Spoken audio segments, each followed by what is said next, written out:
last four things. Now in my life, there's three things that really got me thinking about this. When I was in 8th grade, I played tackle football, and I would ride my bike to practice. And I was coming home through our town, and we had a train that went into the city every day. My dad took it. And as I'm driving up to the train tracks, the gates go down, the bells start ringing and everything. And of course, being not a real bright 14-year-old, I looked towards Chicago because it was 5 p.m. No trains coming. So I decided to go around the fence, and literally there was a train that didn't stop in our station coming from Milwaukee. And I still remember hearing the sound, and this train was literally going about 60 miles an hour, and it was about where that wall is. And thank God I made it across because I had enough momentum. And it was so bad, there was a woman in a convertible. She started screaming at me, "What are you, crazy? You're trying to get killed?" And I'm like, "No, I'm just stupid," you know? But that was the first thing, and to this day, I never told my parents about that until recently. But I still remember it was literally, and it could have been all over.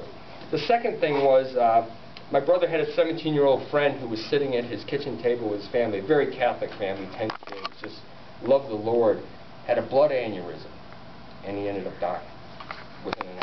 17 years old. Then I served in the Navy, and when you get out of the Navy, you get an X-ray. They do a chest X-ray. So I was on a cruiser, so we had our own X-ray machine, and the doctor called me and he said, "Hey, we did the X-ray, and I don't know if it's our machine or whatever, but there's a white spot on your lung."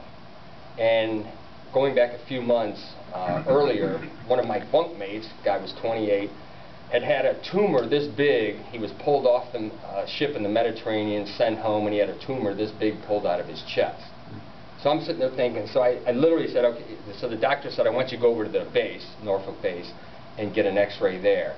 So I had 24 hours to think about, okay, let's say it is something, and this is it. You know, I've got 6 months to live. What would I change? And I sort of felt like I was close to God anyway. I was practicing my faith and everything. But again, it was just one of those things that really underline how critical and, you know, life can be so fleeting.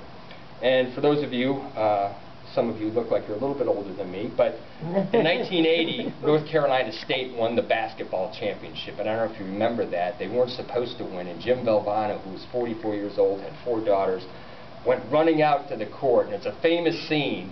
And he was running over, and within 6 months, he had died of a brain tumor. Never knew about it, you know.